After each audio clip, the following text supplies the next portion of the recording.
নমস্কার, আমি শর্মিষ্ঠা। গল্পগুলি শুনতে সব শ্রোতাদের স্বাগত জানাই। যারা চ্যানেলটি সাবস্ক্রাইব করেছেন, আমার সঙ্গে আছেন, তাদের সকলকে ধন্যবাদ জানাই। পাঠ করছিলাম সুচিত্রা ভট্টাচার্যের উপন্যাস গভীর অসুখ। আজ পড়ে শোনাব পঞ্চম পর্ব। দময়ন্তীদের বাড়িটা চেতলায়, আদি গঙ্গার খুব কাছে। ছিমছাম চেহারার একতলা বাড়ি, সামনে একটু সবুজ লন আছে, ছোট গাড়ি বারান্দা, জানলা দরজায় রঙিন কাচ। দেখে বোঝা যায় দময়ন্তীর দাদু খুব শৌখিন মানুষ ছিলেন। পাঁচিল ঘেরা বাড়ির চারদিকে অনেকটা জমি ফাঁকা পড়ে আছে। ঠিক ফাঁকাও নয়, বেশ কয়েকটা গাছ আছে ছড়িয়ে ছিটিয়ে। কাঁঠালি চাঁপা, গন্ধরাজ, পেয়ারা, বাতাবি লেবু। গেটের গায়ে লম্বা একটা ঝাউ গাছও আছে। সেই সূত্রই বোধহয় বাড়ির নাম ক্যাসুরিনা। এখানে এলেই মনটা খুব ভালো হয়ে যায় ইন্দ্রজিতের। সম্পূর্ণ আলাদা ধরনের এক প্রশান্তি আছে এখানে। দু থামওয়ালা লাল বারান্দায় উঠে কলিং বেল টিপল ইন্দ্রজিৎ। সাড়া নেই। আবার টিপল, তবু সাড়া নেই। ইন্দ্রজিৎ একটু যেন ধন্দে পড়ে গেল। দময়ন্তী কি বাড়ি নেই? সামার ভ্যাকেশন চলছে, এখন তো ইউনিভার্সিটি যাওয়ার কথা নয়। আর যাবেই বা কেন? অগাস্টেই তো এমএ ফাইনাল। ব্রিটিশ কাউন্সিল গেছে কি? তাহলে কাল একবার বলতো। জ্যৈষ্ঠের এই প্রখর তাপে এমনি এমনি কোথাও বেরোনোর মেয়ে দময়ন্তী নয়। গ্রীষ্মের দাবদাহ আর বৃষ্টির ধারাপাত দুটোই দময়ন্তীর সমান অপছন্দ। শুধু শীতটাই যা। ইন্দ্রজিৎ আবার বেল টিপল, এবার অনেকক্ষণ ধরে। মজবুত বাদামি দরজায় কান পেতে অন্দরের শব্দ শোনার চেষ্টা করল। দময়ন্তীর খুব গজল শোনার নেশা। টেপ চালিয়ে শুয়ে থাকলে বিশ্ব সংসার ভুলে যায় দময়ন্তী। এই নিয়ে বৈজয়ন্তীর সঙ্গে কম ঝগড়া বাঁধে দময়ন্তীর। বোন গজল চালালে দিদি ওয়েস্টার্ন বাজাবে। মা একজনকে থামতে বললেই অন্যজনের মুখ হাড়ি। এ তো এবারের নিত্য নৈমিত্তিক ঘটনা। কিন্তু এখন বৈজয়ন্তীও বাড়িতে নেই, টেপধ্বনিও শোনা যাচ্ছে না। তাহলে যতীনটাই বা গেল কোথায়? ইন্দ্রজিতের বুক হঠাৎ ছমছম করে উঠল। দময়ন্তীর মাও এখন অফিসে। একলা বাড়িতে দময়ন্তীর খারাপ কিছু ঘটে গেল না তো? কাজের লোক হিসেবে যতীন বেশ ভদ্র বিনীত। এ বাড়িতে সে আছেও বহুদিন। তবুও কাউকে আজকাল আর বিশ্বাস করা যায় না। এই তো সেদিন ওই কর্নফিল্ড রোডে 25 বছরের পুরনো চাকর বুড়ো বুড়িকে খুন করে হাওয়া।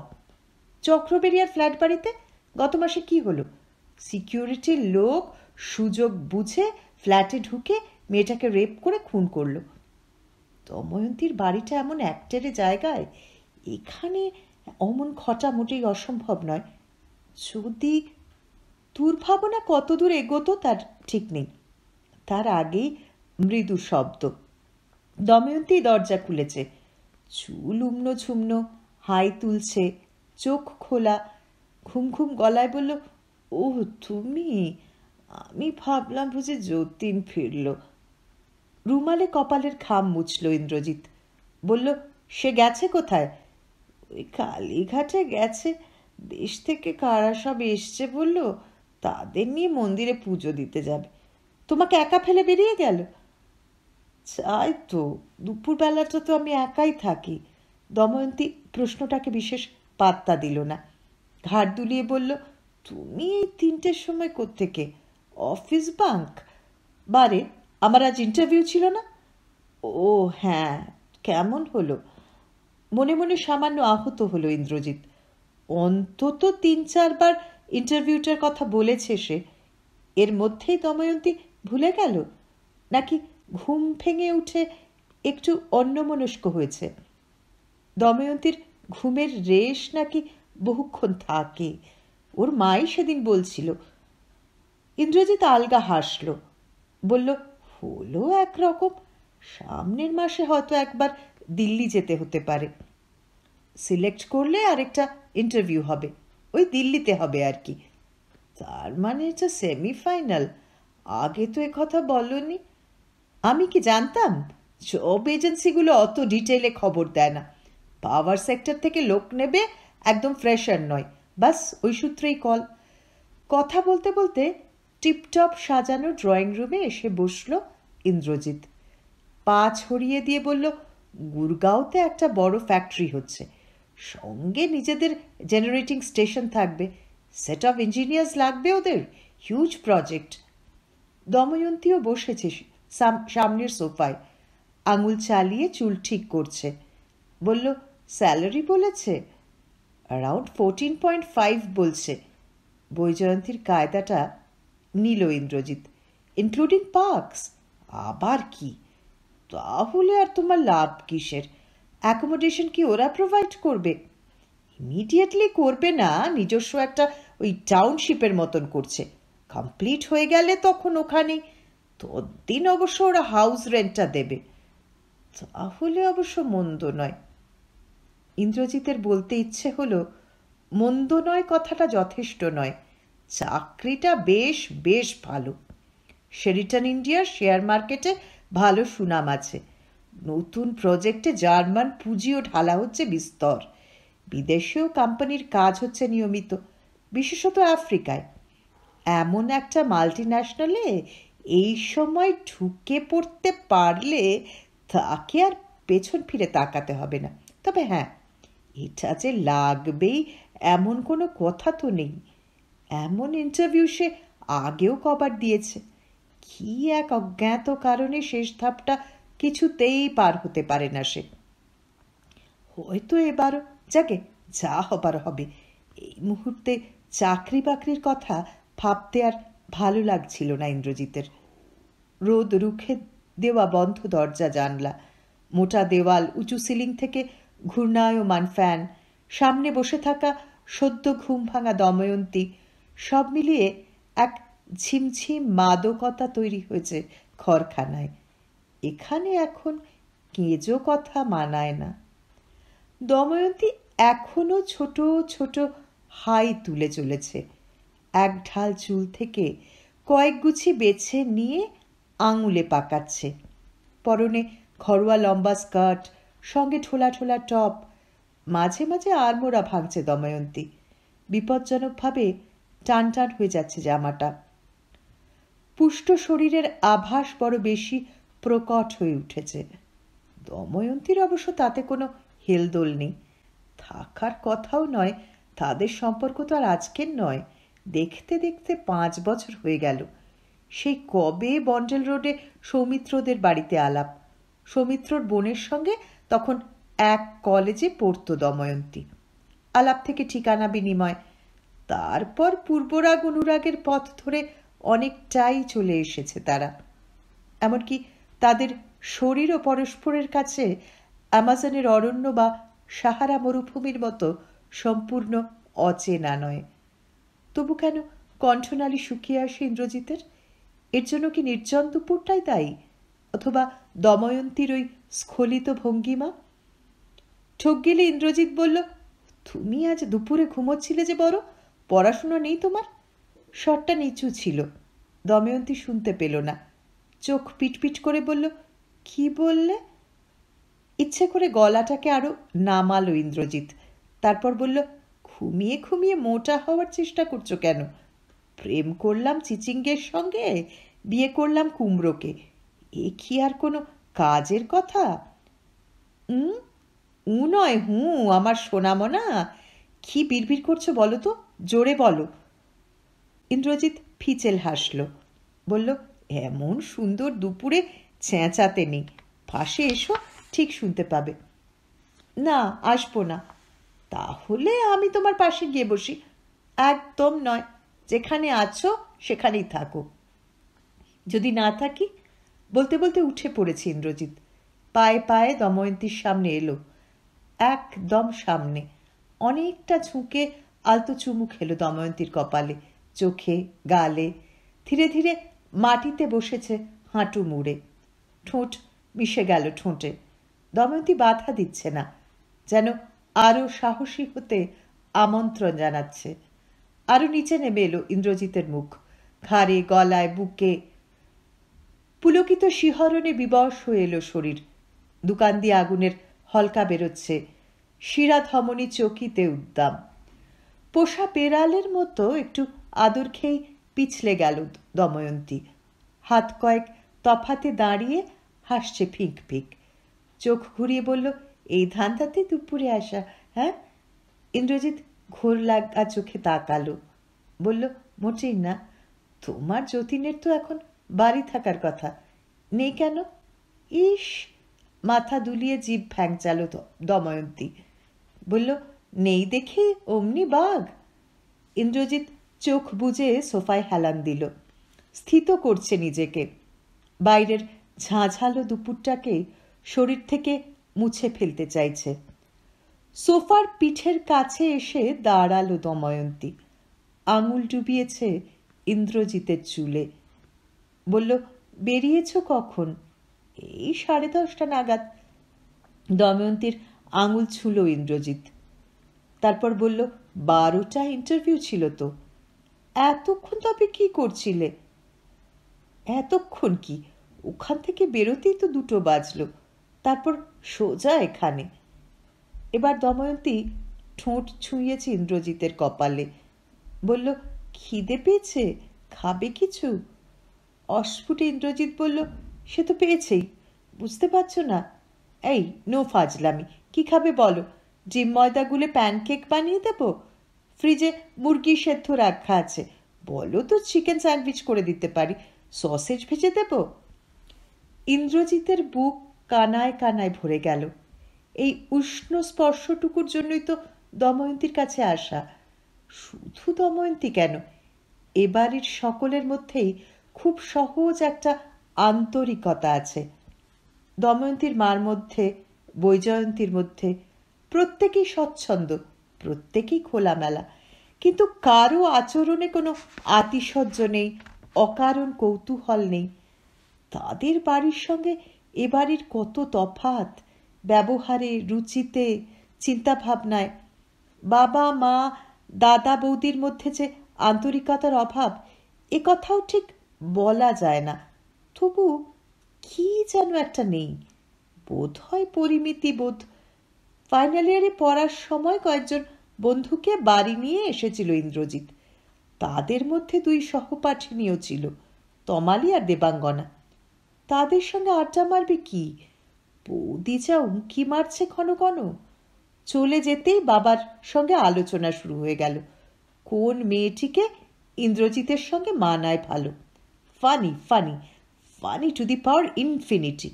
নেহাত তমালিরা তেমন খেয়াল করেনি, করলে চাঁটি মেরে ইন্দ্রজিতের মাথায় টাক ফেলে দিত। এ বাড়িতে প্রথম দিন আসার আগে মনে অনেক সংকোচ ছিল ইন্দ্রজিতের।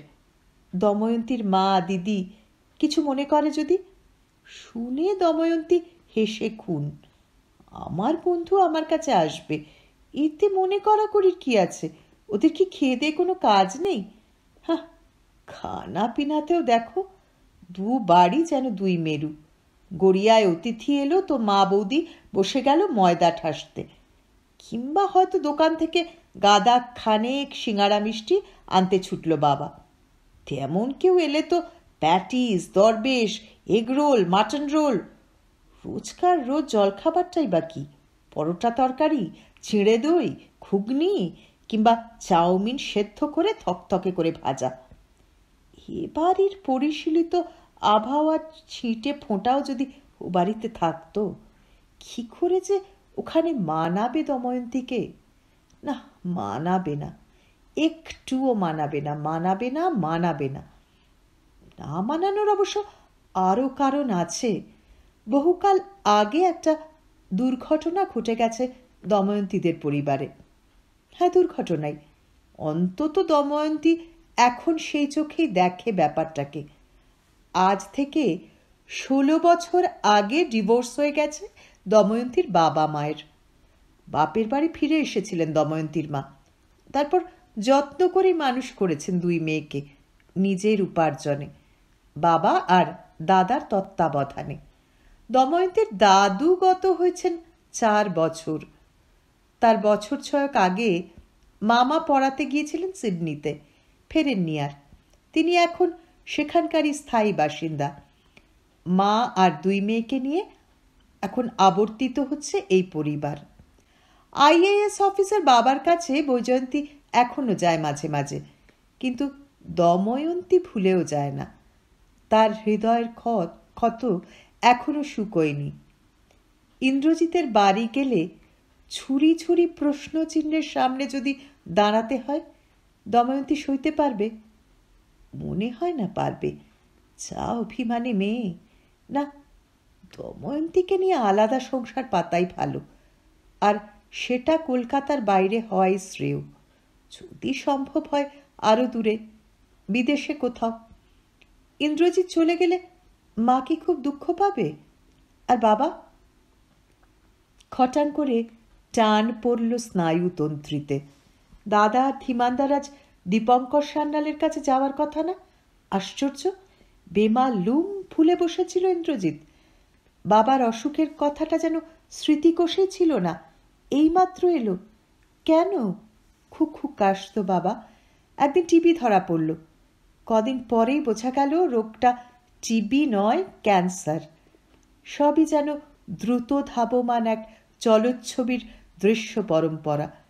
এখনো একে বাস্তব বলে বিশ্বাস হয় না ইন্দ্রজিতের। বাবা হয়তো বাঁচবে না, হয়তো কেন, নিশ্চিতই বাঁচছে না। সুভাষ মাইতি দাদাদের কোনো আশা দিতে পারেনি। দীপঙ্কর সান্যালও অন্য বাণী শোনাবে বলে মনে হয় না। কিন্তু মানুষটার অস্তিত্ব তো আছে, এখনো আছে, অতি তীব্রভাবে আছে। তবে কেন মস্তিষ্ক থেকে হঠাৎ হঠাৎ লুপ্ত হয়ে যায় বাবা? বাবার মৃত্যুটা কি এখনই মনে মনে মেনে নিয়েছে ইন্দ্রজিৎ? অপ্রয়োজনীয় ডেটা বলে এখন থেকেই মেমোরি ব্যাংক প্রত্যাখ্যান করেছে বাবাকে। ইন্দ্রজিৎ কি অকৃতজ্ঞ? ইন্দ্রজিৎ কি বাবাকে ভালোবাসে না? দময়ন্তী ফিরে এসেছে, হাতে প্লেট ভর্তি স্যান্ডউইচ সামনে রেখে বলল, এই চা খাবে তো? ইন্দ্রজিৎ অন্যমনস্ক চোখে তাকালো, বলল, চা? ইয়েস, চা, গরমাগরম চা। চলবে তোমার? হ্যাঁ, চলতে পারে। সঙ্গে সঙ্গে কপালে ভাঁজ পড়েছে দময়ন্তীর। কি হলো তোমার? হঠাৎ মুখ শুকনো। দময়ন্তীর এক আশ্চর্য ক্ষমতা। ইন্দ্রজিতের মুখে ছায়া নামলে ও ঠিক পড়ে ফেলতে পারে। হয়তো সব মেয়েই পারে, তবে ইন্দ্রজিতের মনে হয় শুধু বুঝি দময়ন্তীই পারে। ইন্দ্রজিৎ খুব আস্তে মাথা নাড়ল, বলল, না, ওই বাবার কথা ভাবছিলাম। কিচেনে আর গেল না দময়ন্তী, পাশে বসেছে। মৃদুস্বরে বলল, তোমার বাবার কেসটা একটা সেকেন্ড ওপিনিয়ন নেওয়ার কথা ছিল না? হ্যাঁ ছিল, আজ দাদারা গেছে। ও। খানিকক্ষণ চুপ করে রইল দময়ন্তী, ভাবছে কি যেন। হঠাৎ বলল, তোমার বাবা খুব অ্যাফেকশনেট, তাই না? ভীষণ ভীষণ অ্যাফেকশনেট, একটু বেশি। বলতে গিয়ে হঠাৎ গলা বুজে এলো ইন্দ্রজিতের, কোনো কারণ ছাড়াই। ঠোক গিলে বলল, বাবা কারো এতটুকু কষ্ট সহ্য করতে পারে না জানো। আমাদের শিবপুরে তো র্যাগিং হতো খুব। আমাকে পৌঁছতে গিয়ে বাবা হোস্টেলের ঘরে ঘরে সিনিয়রদের বলে এসেছিল, আমার ছেলেটাকে তোমরা। সিনিয়ররা সেই নিয়ে কম খ্যাপায়নি আমাকে, প্রচুর টিজ করেছিল, তবে ফিজিক্যাল টর্চারটা অন্যদের তুলনায়।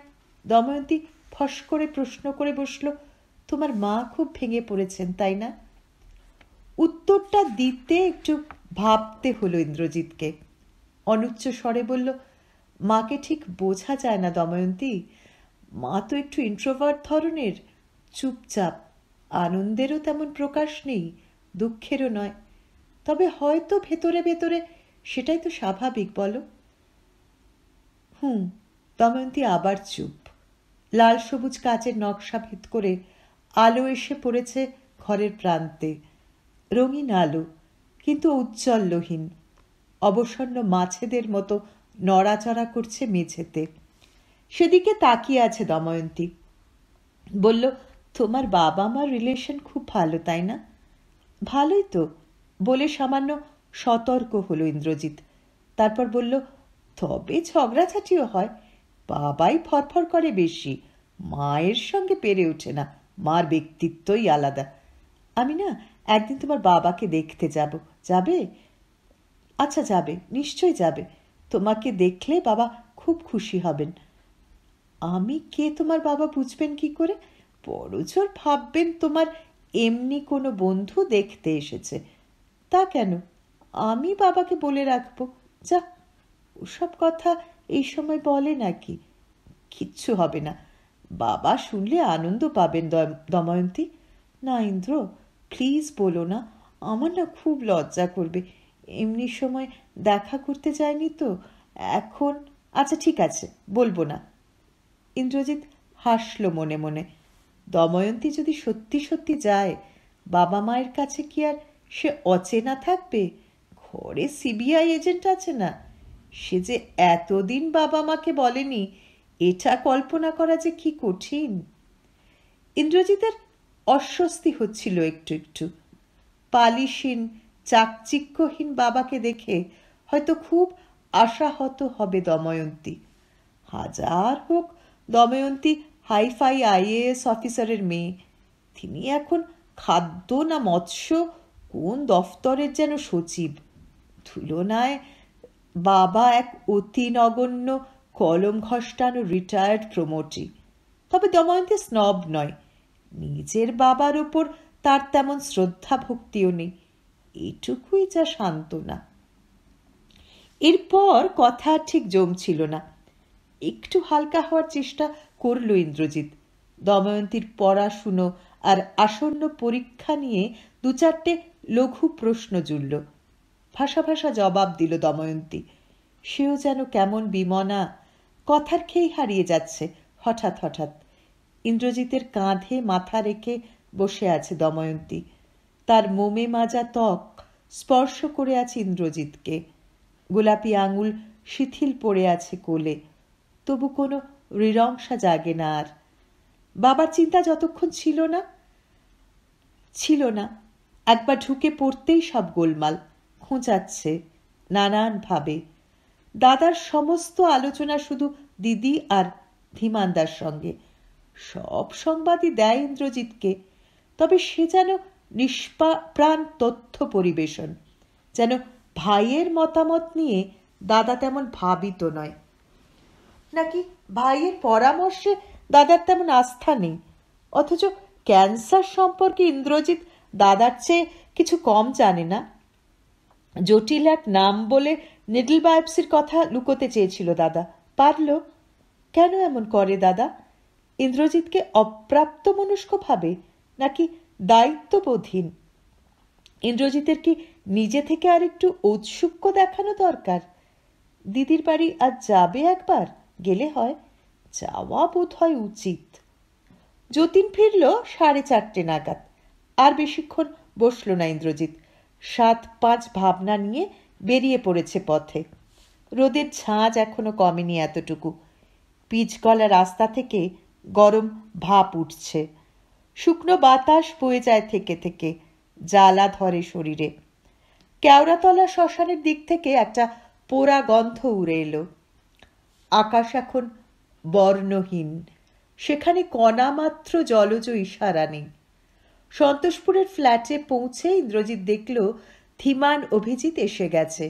চা খাচ্ছে দুজনে, সামনে পকোড়ার প্লেট। অভিজিতের মুখ থমথম, ধীমানও গম্ভীর। অনুসুয়া চুল আঁচড়াচ্ছে ঝিমলির, তারও মুখ ঘন কালো। ইন্দ্রজিৎকে দেখে ঘরের লোকেদের মুখের পেশি কি ক্ষণিকের জন্য স্বাভাবিক হলো? বোঝা গেল না। সোফায় বসেছে ইন্দ্রজিৎ, অভিজিতের মুখোমুখি। ঘরে এক অসহ্য নীরবতা। হঠাৎ ধীমান বলে উঠল, এই তো ইন্দ্র এসে গেছে আজ, অফিস থেকে ডাইরেক্ট। ভারী পরিবেশে কথাটা কেমন খাপছাড়া শোনালো। ইন্দ্রজিৎ তবু মাথা নাড়ল সামান্য, যার অর্থ হ্যাঁ হয় আবার নাও হয়। ধীমান গলা তুলল, বলল, অনু, ইন্দ্রকে আগে চা জল খাবার দাও। হ্যাঁ দি, 1 সেকেন্ড। রাবার ব্যান্ড দিয়ে ছিমলির চুলে দুটো ঝুঁটি বেঁধেছে অনুসুয়া। কাজের মেয়েটা দাঁড়িয়ে আছে দরজায়। তাকে বলল, ছিমলিকে একটু ঘুরিয়ে নিয়ে এসো তো নির্মলা। দূরে যেও না, নিচেই থেকো, যেন ডাকলে সাড়া পাই। বলতে বলতে রান্নাঘরে ঢুকেছে অনুসুয়া। যান্ত্রিক স্বরে বলল, টোস্ট খাবি ইন্দ্র? সঙ্গে অমলেট ভেজে দিই। একটু যেন বাতাস এসেছে ঘরে, একটু যেন দম নেওয়া যাচ্ছে। ইন্দ্র স্বাভাবিক গলায় বলল, কিছু খাবো না রে, পেট ভর্তি, তুই শুধু একটু চা দে। ডাক্তার আজ কি বলল রে দাদা? অভিজিতের আগে ধীমানি উত্তর দিল, বলল ওই একই কথা, অ্যাডভান্স স্টেজ, লাম্পটা খুব সিগনিফিক্যান্ট, রে দিয়ে ইমিডিয়েটলি জায়গাটা পুড়িয়ে দিতে হবে, তারপর পেশেন্টের রিকভারি রেট স্টাডি করে পরপর কেমো। ইন্দ্রজিৎ পুজদারের মতো মাথা নাড়ল, বলল, কত র্যাট দিতে হবে? র্যাটটা কি? অভিজিৎ মাথা তুলেছে। রেডিয়েশন ইউনিট, ওই মাপেই রে দেয়। বিমূঢ় চোখে ধীমানের দিকে তাকালো ইন্দ্রজিৎ। ধীমান চটপট বলে উঠল, সে তো রেডিওথেরাপিস্ট বলবে, তার কাছে তো এখনো যাওয়া হয়নি। কেন, সান্যাল রেডিওথেরাপি করে না? না, সান্যাল করে না, উনি ক্লিনিক্যাল অঙ্কোলজিস্ট, কেমোথেরাপিটা উনি করবেন। রেডিয়েশন দেওয়াতে হবে সেই লেক টাউন ক্যান্সার হসপিটাল থেকে, ওখানে একজনকে সান্যাল চিঠি দিয়ে দিয়েছেন। তা কবে যাওয়া হবে সেখানে? কাল হবে না, আমার কয়েকটা ঝামেলা আছে, ইউনিভার্সিটিতে এক্সামিনার্স মিটিং। অভিজিৎ সোজা হয়ে বসল, তারপর বলল, পরশু তুমি যেতে পারবে ধীমান? পরশুটা বাদ দিন দাদা, তার পরের দিন করুন, আমি হোল ডে ফ্রি রাখব। অনুসুয়া চা এনেছে, টেবিলে কাপ রেখে নাক টানল, বলল, আসল সমস্যাটার কি হবে, কিছু ভাবলে তোমরা? ইন্দ্রজিতের ভুরু কুঁচকে গেল। কি প্রবলেম? কিসের সমস্যা? টাকা? অভিজিৎ সিগারেট ধরিয়েছে, চিন্তিত মুখে 2 আঙুল রেখেছে কপালে, টিপছে। বলল, সত্যি কি যে করা যায়? একদিন নয় বাবাকে পরিয়ে পারিয়ে রাখা গেল, রে দিতে নিয়ে গেলে তো আর লুকো ছাপা চলবে না। ধর বাবাকে কিছু না বলে নিয়ে গেলাম, কিন্তু বাবা যদি ক্যান্সার হসপিটাল দেখে আনপ্রেডিক্টেবল আচরণ শুরু করে, আফটার অল বাবা তো মেন্টালি খুব স্ট্রং টাইপ নয়। কিছু না বলে নিয়ে যাবি কি করে? অনুসুয়া মোড়া টেনে বসল, আনমনা মুখে একটা পকোড়া তুলল প্লেট থেকে, চিবোচ্ছে। থামল হঠাৎ, বলল, কায়দা করে কিছু বলা যায় না রে? ধর যদি বলা হয়, টিবির এখন অনেক নতুন নতুন ট্রিটমেন্ট বেরিয়েছে বাবা, রে দেওয়াটাও সেরকমই। না না না, ধীমান সজোরে ঘাড় নাড়ল, না অভিদা, অনুর এসব প্রিমিটিভ আইডিয়াতে একদম কান দেবেন না আপনি, এতে অনেক সময় হিতে বিপরীত হয়, পেশেন্ট আরও স্ট্রংলি রিয়্যাক্ট করে। বিদেশে এখন পেশেন্টের কাছে কখনো কিছু গোপন করা হয় না, জানলে বরং পেশেন্টের উইল ফোর্স বাড়ে, তার বাঁচার ইচ্ছেটা মেডিসিনাল ডোজকে হেল্প করে। আর যদি শুনে বাঁচার ইচ্ছেটা চলে যায়? অভিজিৎ প্রায় ফিস করে উঠল। সেটা ফেট অ্যাকমপ্লি, চান্স একটা নিতেই হবে, বরং জানার পর যা বিহেভিয়ারই করুন, দ্যাট ক্যান বি ট্যাকলড। আমরা বোঝাতে পারি, ডাক্তার বোঝাতে পারেন, মা বোঝাতে পারেন। সেটা অবশ্য ঠিক।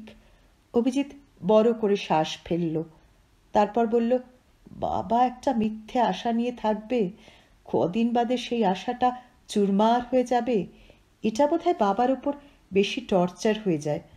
Correct, he must face the fact. আমরাও আমাদের যথাসাধ্য চেষ্টা করব, উনিও সজ্ঞানে কোঅপারেট করবেন, এটাই তো চিকিৎসার আইডিয়াল কন্ডিশন।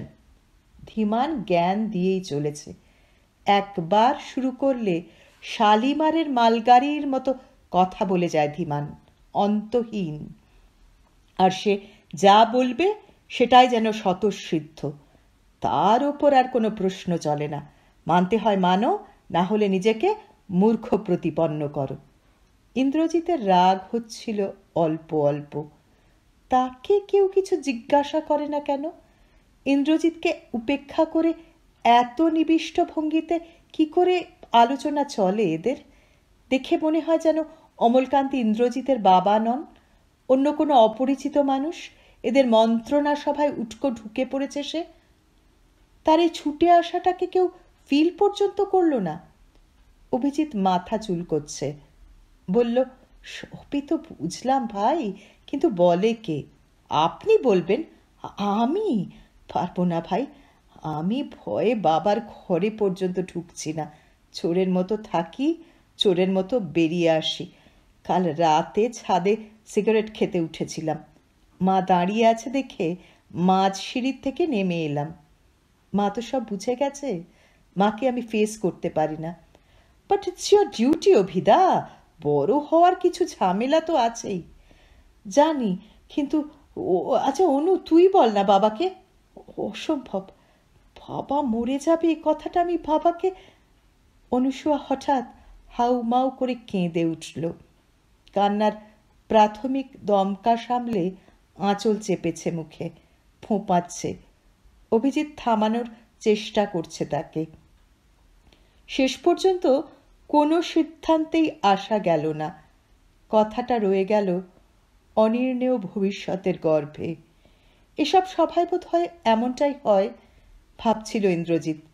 এই মুহূর্তে বিরক্তি ছাপিয়ে একটু স্বস্তিও অনুভব করছিল সে মনে মনে। কথাটা ভাগ্যিস তাকে বলতে বলেনি কেউ। শুনছিলেন সুচিত্রা ভট্টাচার্যের উপন্যাস গভীর অসুখের ৫ম পর্ব। আগামীকাল আবার ফিরব পরবর্তী পর্ব নিয়ে। সঙ্গে থাকুন। নমস্কার।